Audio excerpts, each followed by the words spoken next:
고린도전서 1장 26절부터 31절까지 제가 읽겠습니다. 형제들아 너희를 부르심을 보라. 육체를 따라 지혜 있는 자가 많지 아니하며 능한 자가 많지 아니하며 문벌 좋은 자가 많지 아니하도다.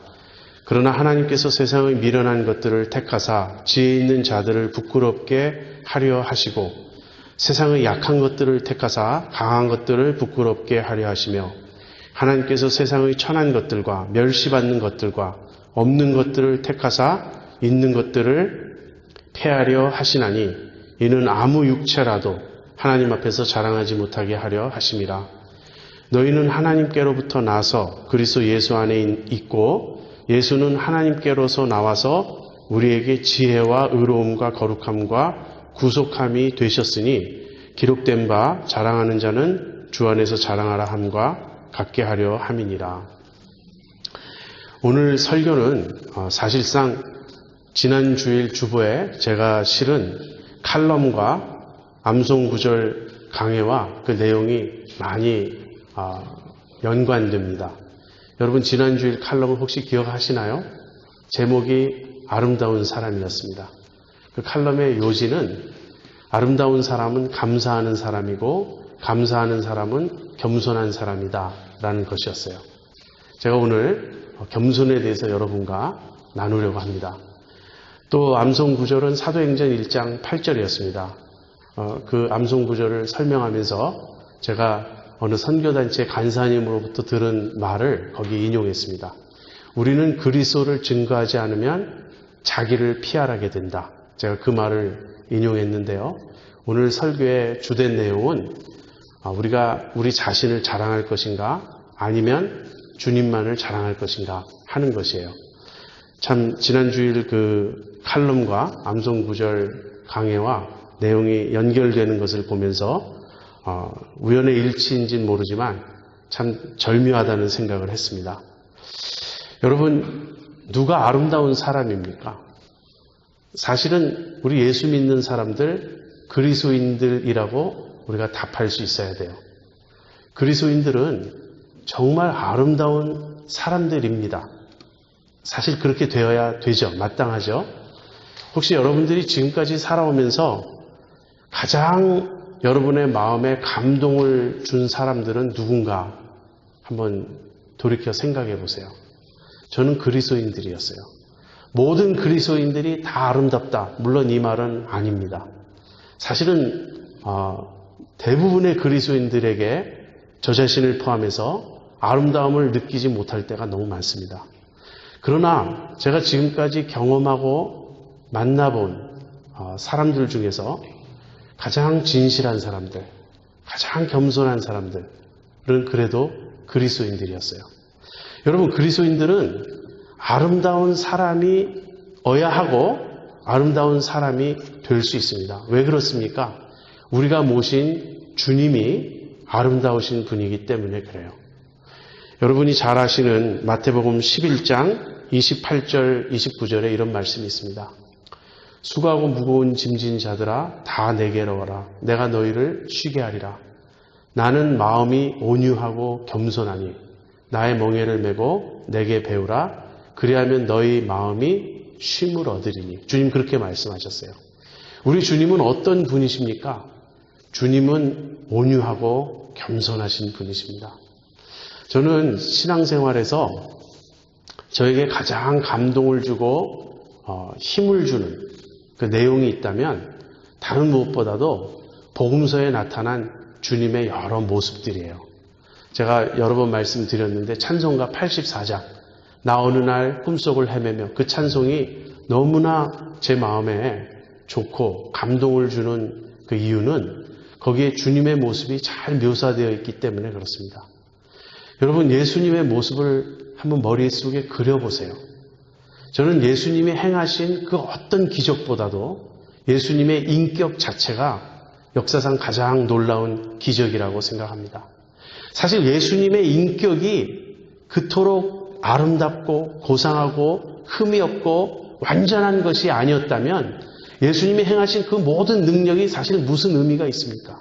예수님이 무리를 걸으시고 심지어는 오병이어로 5,000명을 먹이셨다 하신들 예수님이 교만하고 예수님이 자기밖에 모르고 예수님이 고약한 성품을 가지셨다면 많은 인간 지도자들이 밖에서 멀리서 볼 때는 훌륭한 듯 해도 가까이 가서 보면 인간 냄새가 나지 않습니까? 그러한 인간 중에 한 분이었다면 우리가 예수님에게 과연 감동할 수 있을까요? 어느 누구의 말처럼 아무도 그의 종에게 영웅일 수 없다. 그런 말이 있어요. 밖에서 볼 때는 영웅이고 밖에서 볼 때는 멀리서 볼 때는 훌륭한 듯 해도 가까이서 지켜보면 인간은 흠투성이 아닙니까? 인간은 자기중심적이고 이기적인 존재 아닙니까? 인간은 교만하고 인간은 편협하고 그런 존재 아닙니까? 근데 예수님은 그러시지 않았어요. 예수님은 그 인격이 기적입니다. 어떻게 사람이 저렇게 아름다울 수 있을까? 어떻게 사람이 저렇게 하나님의 영광을 드러낼 수 있을까? 대답은 예수님이 인간이실 뿐 아니라 하나님이시라는 거예요. 예수님은 말씀이 그대로 육신이 되신 모습인 것입니다. 근데 그 예수님을 우리가 모셨어요. 그래서 우리를 통하여 예수님의 모습이 드러나시기만 한다면 우리를 통하여 예수님의 겸손하고 온유한 그 모습, 예수님의 인품, 인격이 드러나기만 한다면 세상의 그리스도인들처럼 아름다운 사람이 어디 있겠습니까? 근데 실제 그렇지 않을 때가 많죠. 그것은 우리가 모신 주님이 그렇지 않으신 분이기 때문이 아니라 우리가 주님을 모셨음에도 불구하고 그분의 다스리심을 받지 않고 그분의 지배를 받지 않고 우리가 자기를 주장하며 내 마음에서 내가 왕노릇하기 때문이에요. 내가 비록 예수님을 모셨지만 예수님이 나를 통하여 사시고 나를 통하여 드러나시지 못하고 내 자아가 주장하고 내 자아가 앞서고 내 자아가 드러나기 때문에 한마디로 내 자아가 주님의 모습을 가리기 때문에 우리가 그리스도인이라 하면서도 아름다운 모습을 보이지 못하는 것이죠. 여러분, 왜 우리가 겸손하지 못하고 자꾸 자기를 자랑하고 싶어 합니까? 우리가 은혜의식에 사로잡혀 살지 못하기 때문에 그렇습니다.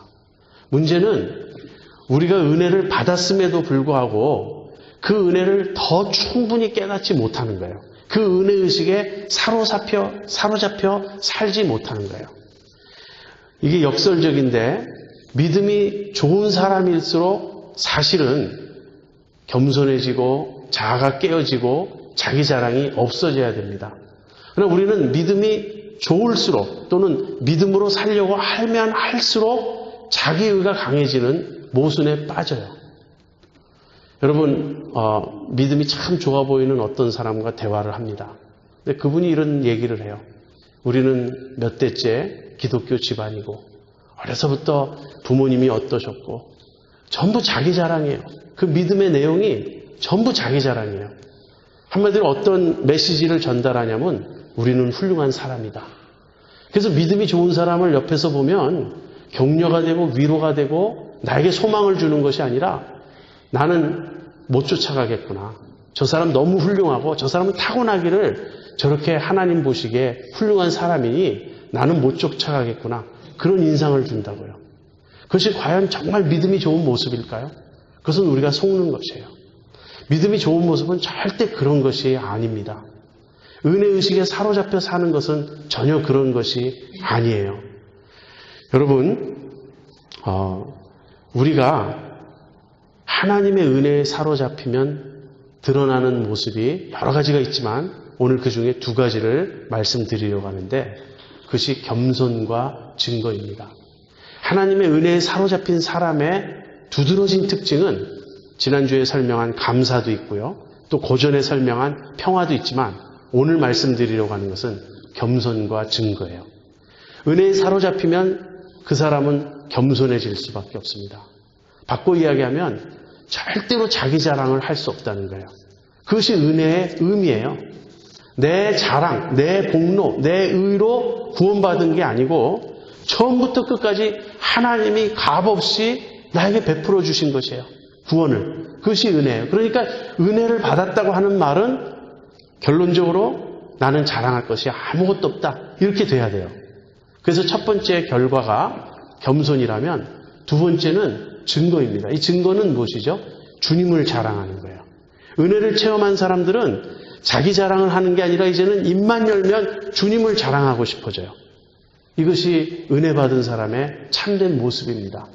오늘 고린도전서 1장 26절부터 31절의 말씀을 통해서 어떻게 그런 것이 가능한지 한번 생각해 보도록 하겠습니다. 바울은 고린도 교인들에게 이 편지를 쓰면서 그들의 출신 성분을 생각해 보라 그렇게 말합니다. 형제들아 너희를 부르심을 보라.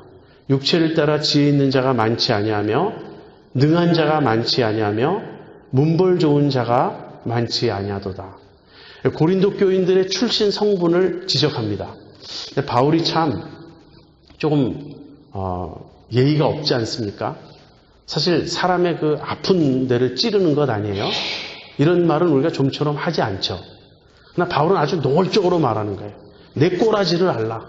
내 주제 파악을 해라. 너희들이 뭘 그렇게 자랑하느냐? 너희들 출신 성분을 봐라. 너희들은 이 세상에서 잘 나가던 사람들이 아니었다. 너희들은 한마디로 못나고 천하고 낮고 약하고 없는 자들이었다. 이렇게 말하는 거예요. 좀 심한 듯합니다.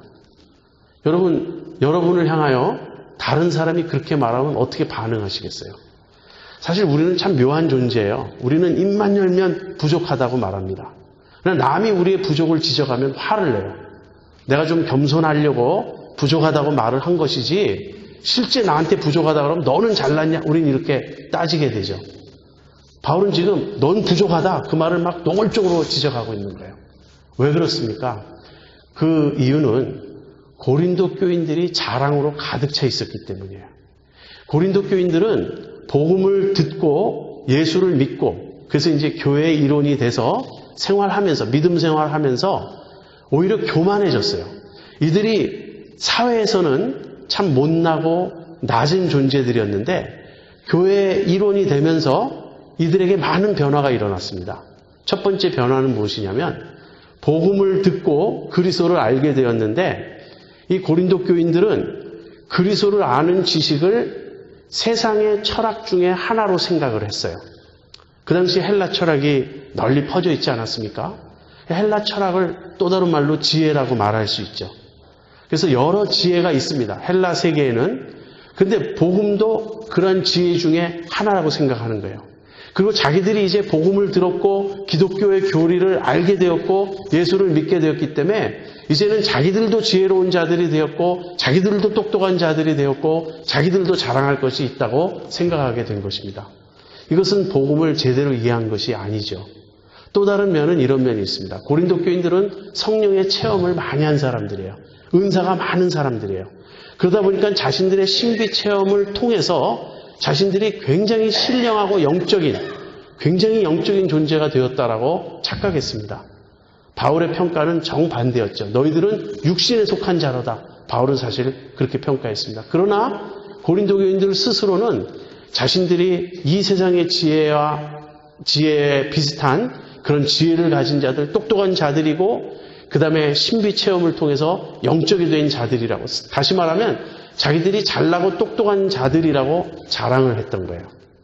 그러자 바울이 그러한 세상 지혜를 추구하는 것은 복음의 정신, 십자가의 도와 배치되는 것이라는 것을 설명하기 시작합니다. 그리고 그 설명의 한 부분이 바로 이 본문의 내용이에요.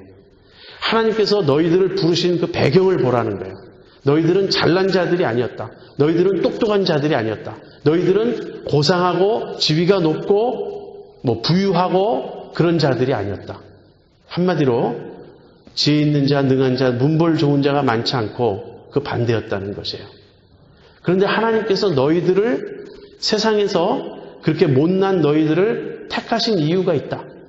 그것은 하나님의 놀라운 구원의 방법이에요. 세상의 방법, 세상의 지혜와는 정반대되는 어떤 하나님의 지혜예요. 하나님은 어떤 방법으로 일하십니까? 바울은 이렇게 말합니다. 하나님께서 세상의 미련한 것들을 택하사 지혜 있는 자들을 부끄럽게 하려 하시고 세상의 약한 것들을 택하사 강한 것들을 부끄럽게 하려 하시며 하나님께서 세상의 천한 것들과 멸시받는 것들과 없는 것들을 택하사 있는 것들을 폐하려 하시나니. 이게 하나님의 방법이에요. 우리는 이 하나님의 역설적인 방법을 사실 잘 이해하지 못합니다. 여러분, 우리 교회에 새로운 교인이 온다면 어떤 교인이 오기를 여러분 원하십니까? 저도 그래요. 목사인 저도 그런 편협함이 있습니다. 믿음 좋은 사람이 오기를 원해요. 예의 바른 사람이 오기를 원해요. 그 사람이 옴으로써 우리 교회가 힘을 얻고 든든해지고 그런 사람이 오기를 원해요. 문제 많은 사람, 힘든 사람, 그런 사람이 오면 물론 겉으로는 표현을 안 하지만 속으로는 걱정이 될 때가 있어요. 우리가 인간이니까 그럴 수는 있죠. 그러나 그보다 더한 노골적인 차별이 있을 수 있습니다. 예를 들면 우리는 100% 한국 사람이 모이니까 어떤 백인 교회에 유색인종이 왔을 때 그런 외모를 보고 싫어할 수도 있죠. 또는 파킹장으로 들어오는 차가 고급 차인지 낡은 차인지 그런 걸 보고 우리는 또 사람을 평가할 수도 있습니다. 아무튼 하나님은 역설적으로 일하세요. 우리는 어떤 사람 옆에 가까이 가고 싶죠? 세상에서 잘 나가는 사람, 성공적인 사람, 똑똑한 사람, 좋은 사람, 마음씨 좋고 인품 좋고 예의 바르고 이런 사람 곁에 우리는 가고 싶어요. 교회가 그런 사고방식에 사로잡힐 수가 있습니다. 그저 좋은 사람끼리 모이자. 마치 모범생 클럽처럼 이 교회에 조인하려면 똑똑해야 되고 아주 지적이어야 되고 예의 바라야 되고 교양이 있어야 되고 모든 것이 갖춰야 되는 것처럼, 이렇게 말하면 좀 죄송스럽지만 강남의 어떤 교회처럼. 근데 그것은 교회가 아니에요. 하나님이 원하시는 방법이 아니에요. 하나님은요, 오히려 세상에 못난 자들, 없는 자들, 천한 자들, 약한 자들을 택하세요. 그 이유가 뭐죠? 그럼으로써 세상에 강한 자들, 잘난 자들, 있는 자들을 부끄럽게 하려 하신다는 거예요. 그러면서 이렇게 말합니다. 이는 아무 육체라도 하나님 앞에서 자랑하지 못하게 하려 하심이라.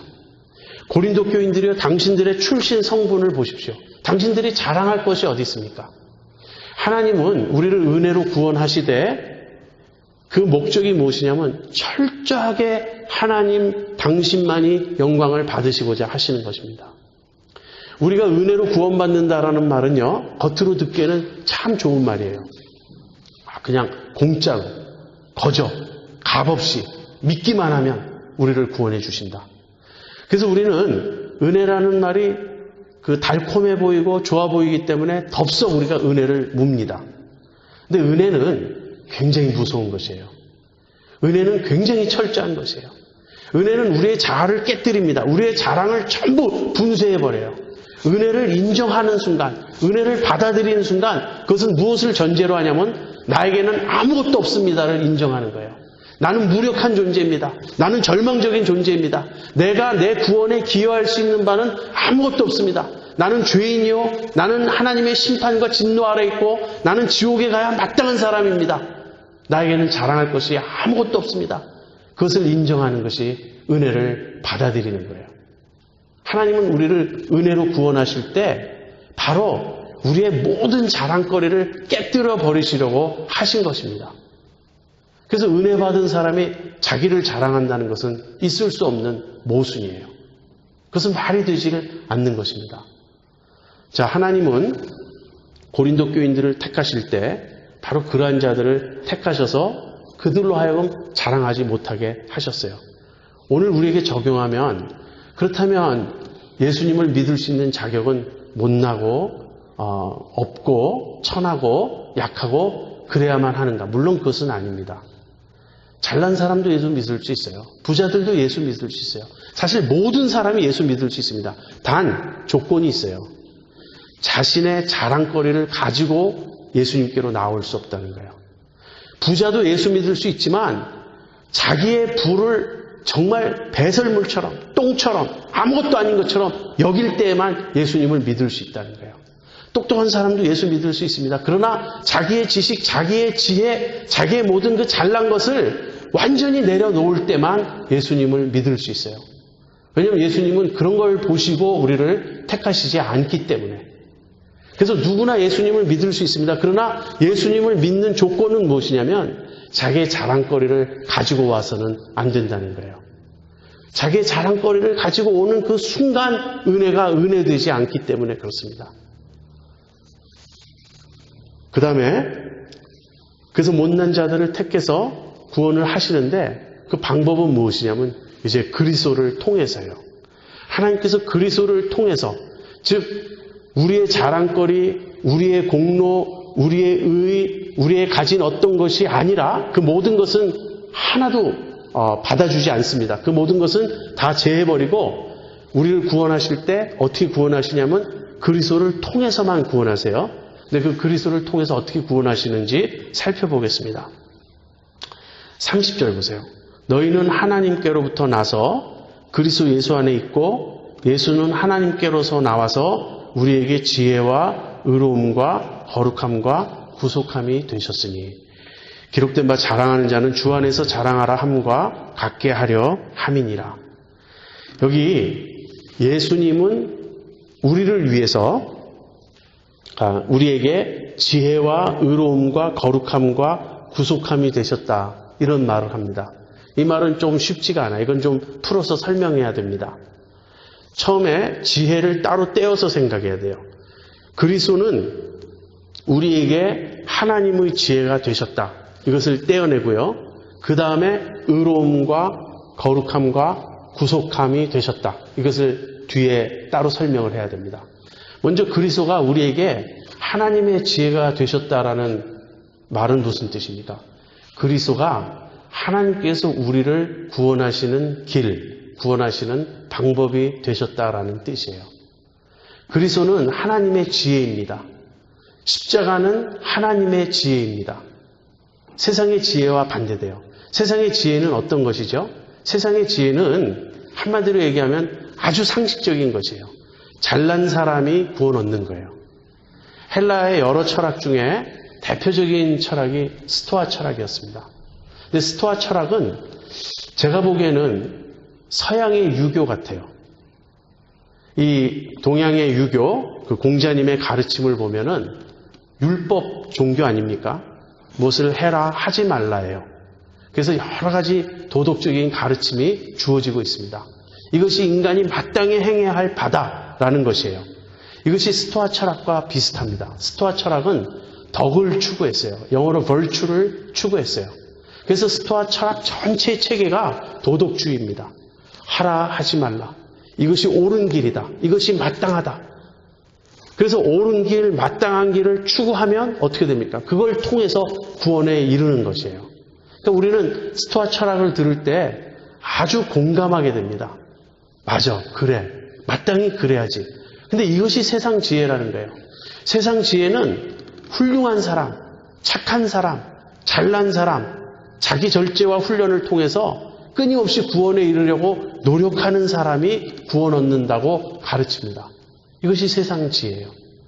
그러나 그리스도가 하나님의 지혜가 되셨다라는 말은 하나님은 우리를 그러한 세상적인 방법으로 구원하시지 않고 십자가라고 하는 사람들의 눈에는 이해할 수 없는 어떤 그 미련해 보이고 거리껴 보이는 그런 십자가를 통해서 그리스도를 통해서 하나님은 우리를 구원하신다는 거예요.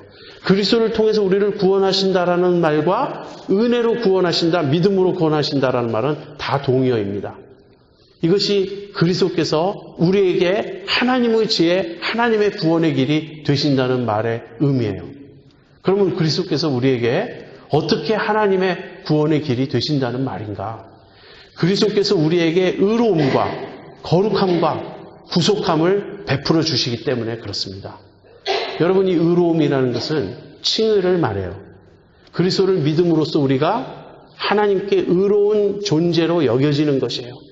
우리의 신분이 의로운 자로 바뀌어지는 것이에요. 이것을 칭의라 그러죠. 지금 로마서에서 계속 공부하고 있는 내용입니다. 거룩함이란 무엇인가요? 거룩함은 성화입니다. 우리가 그리스도를 믿고 따를 때, 그리스도의 제자로서 살아갈 때, 구체적으로 그리스도께 순종하고 그리스도의 다스림을 받으며 살아갈 때 우리는 매일매일 거룩한 존재로 변화되어 갑니다. 이것이 성화예요.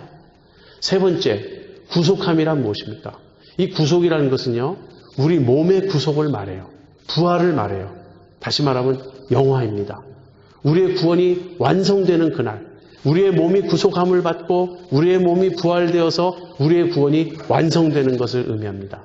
다시 말하면 구원의 세 시제가 여기에 담겨 있다는 거예요. 칭의와 성화와 영화, 의로움과 거룩함과 구속함을 예수 그리스도를 통하여 하나님이 우리에게 베풀어 주신다는 거예요. 그것이 그리스도가 우리에게 하나님의 지혜가 되신다는 말의 의미입니다. 한쪽에는 세상 지혜가 있어요. 세상 지혜란 율법주의이고 도덕주의입니다. 잘난 사람, 똑똑한 사람, 도덕적인 사람, 착한 사람, 그렇게 그쪽 길을 추구하는 사람이 구원을 얻을 것이다. 이렇게 말해요. 그러나 하나님의 지혜이신 그리스도는 다른 길을 말씀하십니다. 왜냐하면 율법으로, 도덕으로, 행위로 하나님 앞에 의롭다함을 얻을 수 있는 육체가 있을 수 없기 때문이에요. 근데 하나님께서 그리스도를 통하여 우리를 구원하시는 그 이유, 목적은 무엇이죠? 물론 행위로 구원받을 사람이 없기 때문이기도 하지만 그 목적은 이런 것입니다. 자랑하는 자는 주 안에서 자랑하라 함과 같게 하려 함이니라. 다시 말하면 우리의 노력과 우리의 행위와 우리의 공로로 구원 얻지 않고 그리스도를 통하여 은혜로 구원 얻게 하시는 이유는 그렇게 함으로써 우리가 온전히 주님만 자랑하게 하려 함이다 하는 것이에요. 고린도 교인들의 문제는 무엇이죠? 예수를 믿고 나서 자기 자랑으로 가득 찬 거예요. 바울은 이건 있을 수 없다고 말합니다. 너희들이 예수님을 제대로 알았다면, 복음을 제대로 믿었다면 결코 너희들 그런 육체적인 자랑거리를 내세울 수 없는 것이다.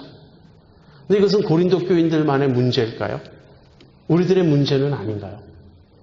우리들도 예수 믿는다고 하면서 얼마나 우리 자신의 자랑거리가 많습니까? 한마디로 예수를 믿는데 겸손해지지 않아요. 예수를 믿는데 자기 자랑으로 가득 차 있어요. 이것은 잘못된 것이라는 거예요. 어떻게 해야 합니까? 다시금 은혜로 되돌아가야 합니다. 우리가 은혜를 알아요. 그러나 그 은혜의 의식에 사로잡혀 있지 못할 때가 많아요.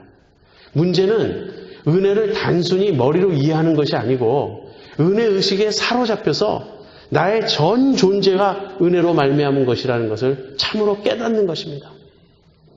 그래서 오늘 이제 고린도 교회 그 이야기를 살펴보았는데 이것을 우리에게 적용하여 두 가지를 살펴보려고 합니다.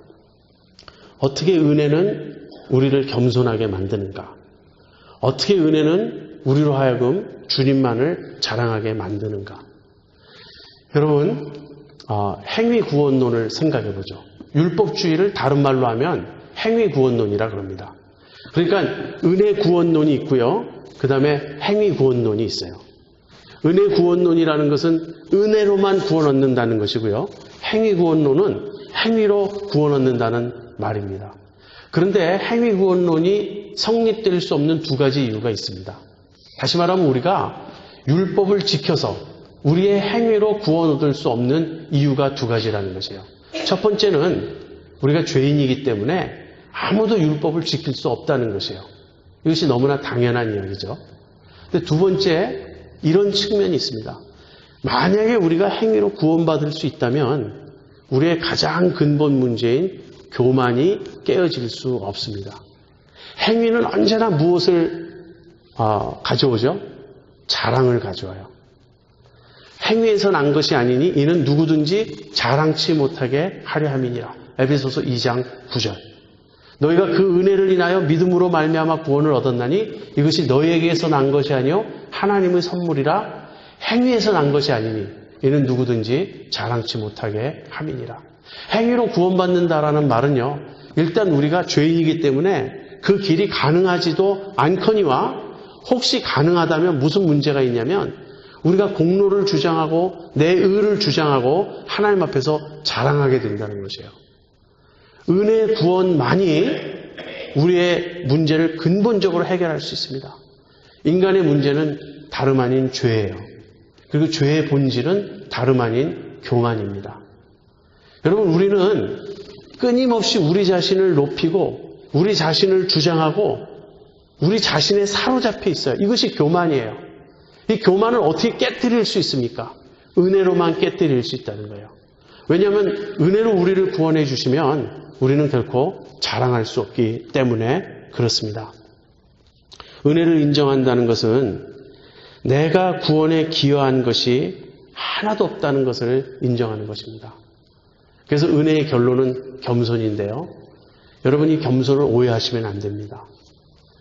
어떤 인격적으로 훌륭한 사람, 자기 수양이 잘 된 사람, 예의가 바른 사람이 그런 인격 도야의 결과로 자기 자랑을 하지 않고 자기를 낮추고 겸손하게 행하는 그걸 지금 말하는 것이 아니에요. 그렇게 되면 그 겸손조차 그 사람의 덕이 되겠죠. 사실 은혜가 가져오는 결과로서의 겸손이란 건요, 우리의 덕목이 아니고 우리의 주제 파악입니다. 우리가 우리의 실상을 깨닫는 것이에요.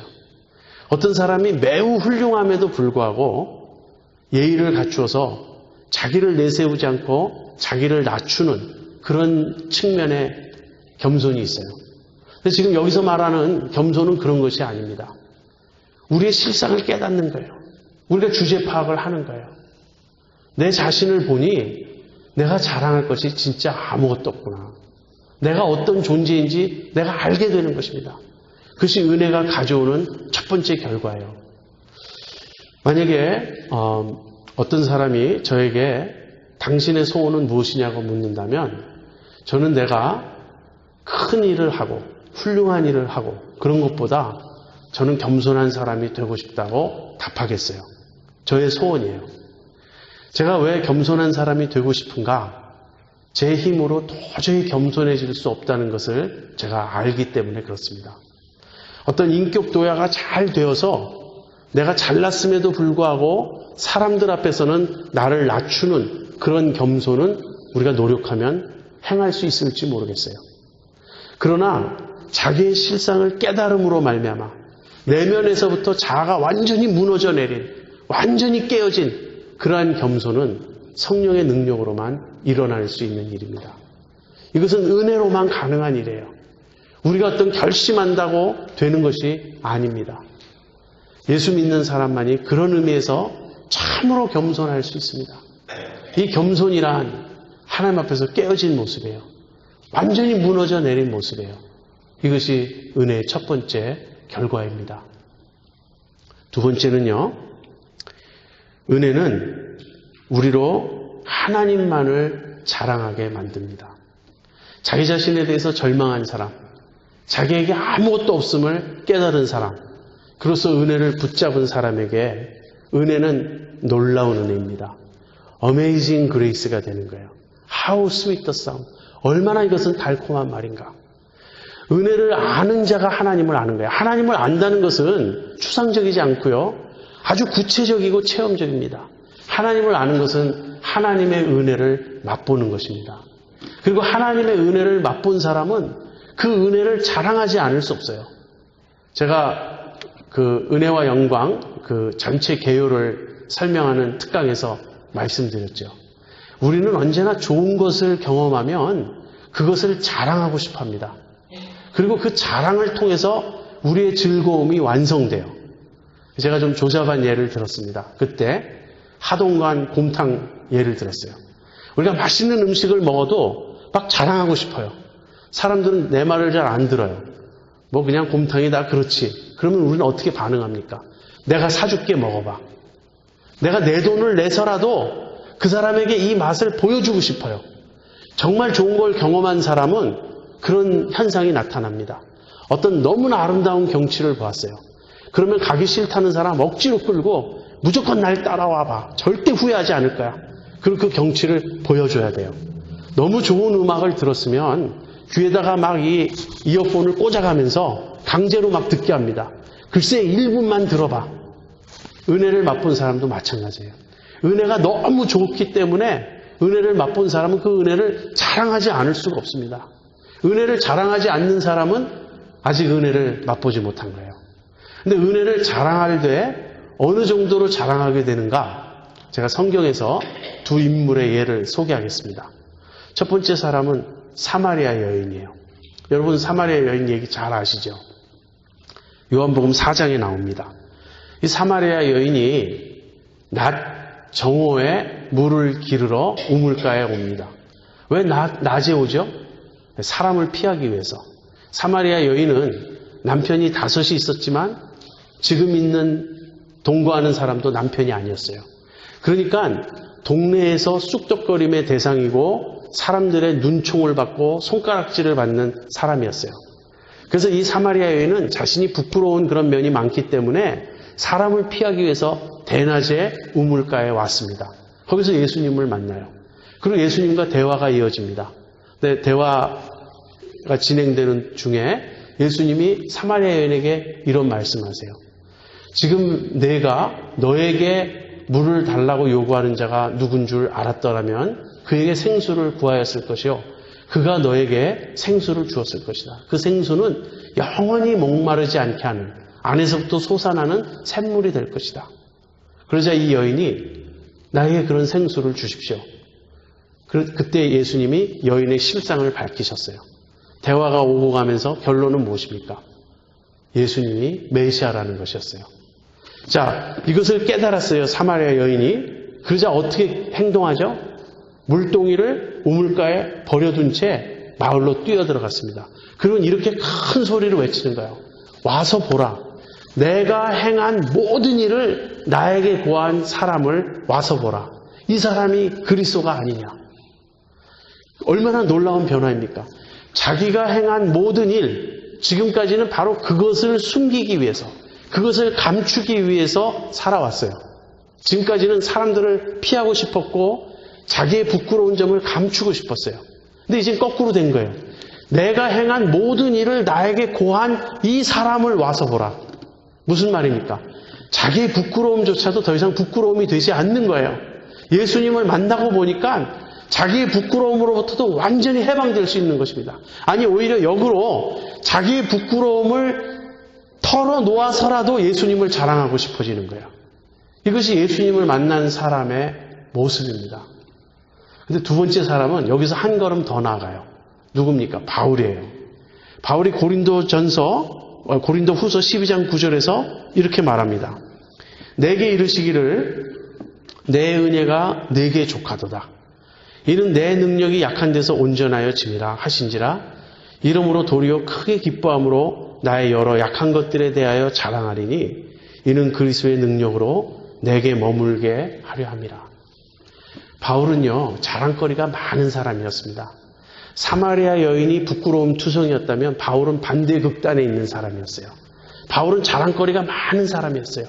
근데 예수님을 만나고 나서 그 모든 자랑거리를 해로 여길 뿐 아니라 배설물로 여겼다. 이렇게 고백한 사람입니다. 그런데 하나님께서 내 은혜가 내게 족하도다. 나의 능력은 너의 연약한 가운데서 완전하여진다. 이렇게 말씀하시자 이제 바울은 어떻게 되었습니까? 나의 연약함을 자랑하겠다. 바울은 자기의 연약함을 자랑하겠다라고까지 말합니다. 자기의 잘난 것들을 다 내려놓고 그걸 배설물로 여기고 자기의 자랑거리들을 부인하는 것이 아니라 한 걸음 더 나아가 역으로 이제는 나의 못남, 나의 부족함, 나의 연약함을 자랑하겠다는 것이에요. 왜 그렇죠? 자기의 연약함 속에서 주님의 은혜가 더 풍성해지고 주님의 은혜가 더 완전해지는 것을 깨달았기 때문에 그렇습니다. 이것이 은혜의 놀라운 능력이요 놀라운 비밀입니다. 저는 이것이 신앙생활의 역설적인 비밀이라고 생각해요. 이것을 깨닫지 못한 사람은 아직 은혜를 모르는 사람입니다.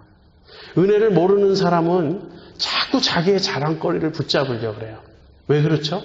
그것을 근거로 내가 서야 된다고 생각하니까, 그것을 의지해야 된다고 생각하니까, 그래서 나의 자랑거리를 자꾸 잡으려고 그러고 예수 믿으면서 추구하는 것이 무엇이냐면 하나님의 특별한 사랑과 복을 받아 내 자랑거리, 나의 강함이 점점 많아지기를 원하는 거예요. 근데 그런 식으로 신앙생활 하는 사람들의 특징이 무엇이냐면요, 아름답지 않다는 거예요. 향기가 나지 않는다는 거예요. 그것이 바리새주의입니다. 그것이 자기 의를 추구하는 모습이에요.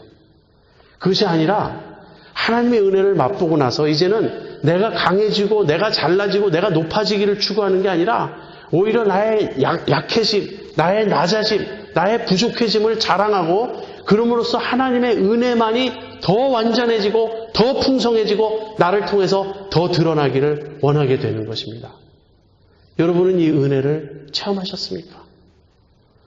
여러분, 우리는 모두 부끄러워하는 점이 많아요.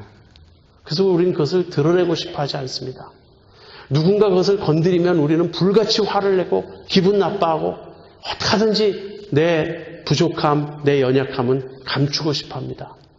그리고 자꾸 나의 잘남, 나의 좋은 점을 드러내고 싶어 해요. 예수 믿었음에도 불구하고 그 틀에서 벗어나지는 못합니다. 이것을 어떻게 뒤바꿀 수 있을까요? 이것을 어떻게 깨뜨릴 수 있을까요? 은혜만이 그 일을 할 수 있습니다.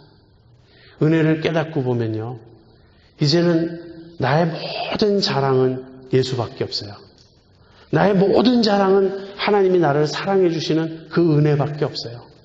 이제 내가 못나도 괜찮아요. 아니, 못나도 괜찮은 게 아니라 내가 못날수록 더 그 은혜가 귀하고 더 은혜가 감사한 거예요. 이 해방을 맛보셨습니까? 아직도 여러분 자기 자랑하고 싶어 하십니까? 여러분, 누가 겸손해질 수 있습니까? 우리가 인격 도야를 통해서 겸손해질 수 있습니까? 우리가 예의를 갖춰서 겸손해질 수 있습니까? 그런 겸손은 거짓 겸손입니다. 그것은 꾸민 겸손이에요. 겸손이란 주제 파악이고 실상을 깨닫는 것이고 자기 모습을 있는 그대로 다 오픈할 수 있는 용기인 것입니다. 오직 은혜만이 그 일을 합니다. 바울은 은혜를 체험한 사람이었어요. 그래서 이제는 주님만을 자랑했고 또 나의 약한 것들을 자랑했습니다. 그것이 바울이었어요. 여러분, 우리 은혜로 되돌아갑시다. 우리 신앙생활에서 자아를 강화하지 말고요. 내 자아가 갈수록 더 똑똑해지고 훌륭해지고 잘나지기를 추구하지 말고 내 자아는 내려놓고 내 자아는 없어지고 내 자아는 깨어지고 그래야 나에게서 온전히 주님만 드러날 수 있도록 그 주님의 은혜만을 맛보고 자랑하고 증거할 수 있도록 진정한 겸손한 사람, 주님만을 증거하는 여러분과 제가 될 수 있기를 바랍니다.